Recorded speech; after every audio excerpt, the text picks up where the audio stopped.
السلام علیکم ورحمۃ اللہ وبرکاتہ۔ عزیز طلباء و طالبات، آج ہم جماعت نغم کا تاریخ کا 7واں سبق کھیل اور تاریخ اس کے متعلق معلومات حاصل کریں گے۔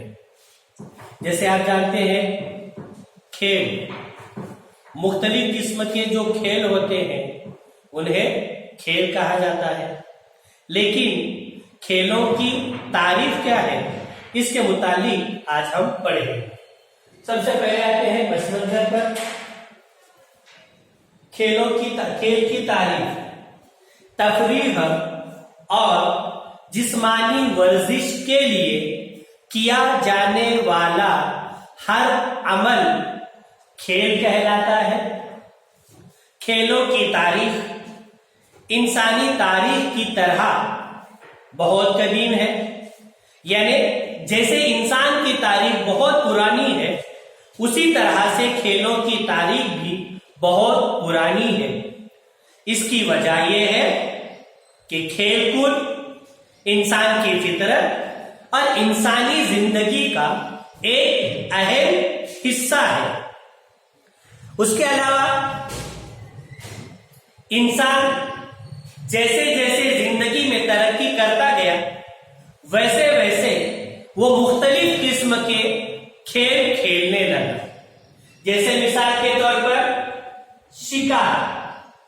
شکار یہ گزر بسر کا ذریعہ تھا، یعنی زندگی گزارنے کا ذریعہ تھا۔ وہ کیسے؟ تو آپ جانتے ہیں کہ کسی جانور کا اگر شکار کیا جائے تو اس کا چمڑا اور اس کا گوشت اور دیگر جو اعضاء ہیں وہ کسی نہ کسی کام کے لیے استعمال کیے جاتے ہیں، تو اس کے ذریعے سے انسان کا گزر بسر ہو جاتا ہے۔ جس طرح شکار گزر بسر کا ذریعہ تھا، اسی طرح وہ کھیل کود اور تفریح کا بھی ذریعہ تھا۔ بھارت کے قدیم ادب اور رزمیہ نظموں میں، رزمیہ نظم یعنی کیا؟ ایسی نظم جس میں جنگی داستان بیان کی جاتی ہے اسے رزمیہ نظم کہتے ہیں۔ تو بھارت کی پرانی کتابوں اور رزمیہ نظموں میں 4 کھیلوں کا ذکر ملتا ہے۔ ایک چوسر، دوسرا شطرنج، تیسرا کشتی اور چوتھا رتھوں اور گھوڑ دوڑ کے مقابلے۔ ان 4 کھیلوں کا ذکر ملتا ہے۔ تو یہ تھا ہمارا آج کا پس منظر۔ ہم اگلے پوائنٹ پر بڑھتے ہیں، کھیلوں کی اہمیت۔ انسانی زندگی میں کھیلوں کی کیا اہمیت ہے؟ یہ تو ہم جانتے ہی ہیں کہ انسانی زندگی میں کھیلوں کو بہت زیادہ اہمیت ہوتی ہے۔ کھیلوں کی وجہ سے انسان کو کیا فائدے ہوتے ہیں؟ بہت سارے اس کے فائدے ہیں۔ جیسے کھیلوں کی وجہ سے انسان کو زندگی کی پریشانیوں اور فکروں سے وقتی طور پر نجات ملتی ہے۔ یعنی جب کوئی انسان ذہنی تناؤ میں مبتلا رہتا ہے، اگر وہ کوئی ورزش یا کوئی کھیل کھیلتا ہے تو اس وقت تک اس کا ذہنی تناؤ ختم ہو جاتا ہے۔ انسان کو پریشانیوں اور فکروں سے نجات ملتی ہے۔ کھیل دل کو خوشی، تازگی اور مسرت عطا کرتے ہیں۔ جن کھیلوں میں زیادہ محنت کرنی پڑتی ہے وہاں کھلاڑیوں کی ورزش بھی ہوتی ہے۔ اسی کے ساتھ ساتھ جسم کو سڈول یعنی مضبوط اور طاقتور بنانے میں کھیل مددگار ثابت ہوتے ہیں۔ جب کھیلوں کی وجہ سے حوصلہ، استقامت اور اسپورٹس مین شپ جیسی صلاحیتیں پروان چڑھتی ہیں۔ جب ہم اجتماعی کھیل اور گروہی کھیل کھیلتے ہیں تو اس کی وجہ سے باہمی تعاون یعنی ایک دوسرے کو مدد کرنے کا جذبہ پیدا ہوتا ہے، اور اسی سے قائدانہ صلاحیتیں یعنی لیڈر بننے کی صلاحیت ان کے اندر پیدا ہوتی ہے۔ تو یہ تمام فائدے کھیلوں کے ذریعے سے ہوتی ہے۔ اگلے پوائنٹ پر آتے ہیں ہم، کھیلوں کی قسمیں۔ کھیلوں کی دو قسمیں ہیں، ایک نشستی کھیل، دوسرا میدانی کھیل۔ نشستی کھیل یعنی جو کھیل بیٹھ کر کھیلے جاتے ہیں انہیں نشستی کھیل کہا جاتا ہے۔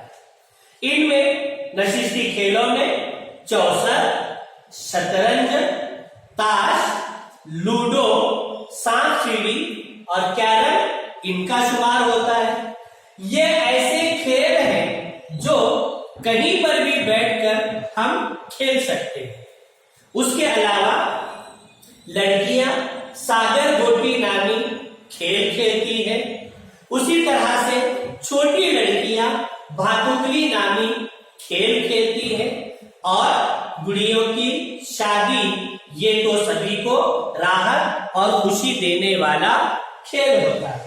اگر آپ یوٹیوب پر جائیں گے تو آپ کو ان تمام کھیلوں کے بارے میں بہت سارے ویڈیو دیکھنے کو مل سکتے ہیں۔ اسی طرح سے میدانی کھیل، جو کھیل میدان میں کھیلے جاتے ہیں انہیں میدانی کھیل کہا جاتا ہے۔ میدانی کھیلوں کو دو حصوں میں تقسیم کیا گیا ہے، یا اس کی دو قسمیں ہیں، ایک ملکی میدانی کھیل اور دوسرا غیر ملکی میدانی کھیل۔ ملکی میدانی کھیل میں کبڈی، کھوکھو، لنگڑی، لگوری، آٹا پاٹا، گلی ڈنڈا، گوٹیاں، لٹو ان تمام کا شمار ہوتا ہے، اور یہ کھیل لڑکے اور لڑکیاں بڑے شوق سے کھیلتی ہیں۔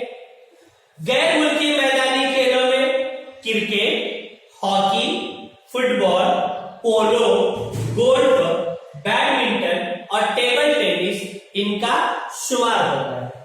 اس کے علاوہ دوڑ کے مقابلے پوری دنیا میں مشہور ہیں۔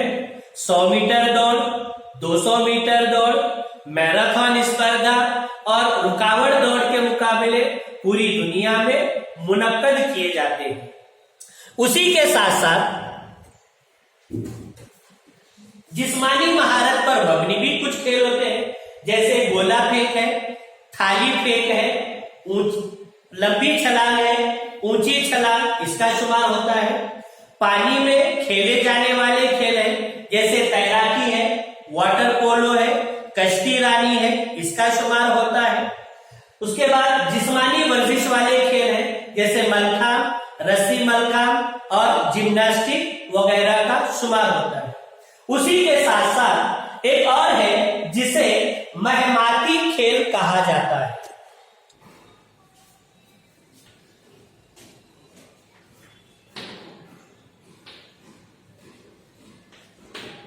اب یہ مہماتی کھیل یعنی کیا؟ رونگٹے کھڑے کر دینے والے کھیلوں کو مہماتی کھیل کہا جاتا ہے۔ اب ان میں کون کون سے کھیلوں کا شمار ہوتا ہے؟ ایک اسکیٹنگ، دوسرا اسکیئنگ یعنی برف پر سے پھسلنے کا مقابلہ، اور اسی کے ساتھ ساتھ آئس ہاکی اس کا شمار ہوتا ہے، کوہ پیمائی یعنی پہاڑوں پر چڑھنا، اس کے بعد موٹر سائیکل دوڑ ہے، موٹر کار دوڑ ہے، گلائڈنگ یعنی ہوا میں اڑنا۔ ان تمام کھیلوں کا شمار مہماتی کھیلوں میں کیا جاتا ہے۔ ہم اگلے پوائنٹ پر بڑھتے ہیں، کھیلوں کے مقابلے۔ کھیلوں کے مقابلے پوری دنیا میں منعقد کیے جاتے ہیں۔ اولمپک کھیل، ایشیاڈ کھیل، اس کے بعد معذوروں کے اولمپک ہے، کرکٹ ورلڈ کپ ہے، ہاکی فٹ بال ورلڈ کپ ہے، شطرنج کے مقابلے ہیں، اور دیگر کھیلوں کے مقابلے دنیا بھر میں منعقد کیے جاتے ہیں۔ ہمارے بھارت میں کرکٹ اور ہاکی یہ دو کھیل کافی مشہور ہیں۔ ان کھیلوں کے مقابلے مقامی سطح پر، شہری سطح پر، تعلقہ سطح پر، ضلع سطح پر، ریاستی سطح پر، ملکی سطح پر اور بین الاقوامی سطح پر منعقد کیے جاتے ہیں۔ ان کھیلوں کے مقابلے میں کھلاڑی کو اپنا بہترین کارکردگی کے ذریعے سے اپنا کریئر بنانے کا بہترین موقع ملتا ہے۔ یہ کچھ پوائنٹ تھے، اس کے بارے میں ہم نے معلومات حاصل کی۔ اگلے جو پوائنٹ اس کے بچے ہوئے ہیں ہم اس کے متعلق اگلے پیریڈ میں معلومات حاصل کریں گے۔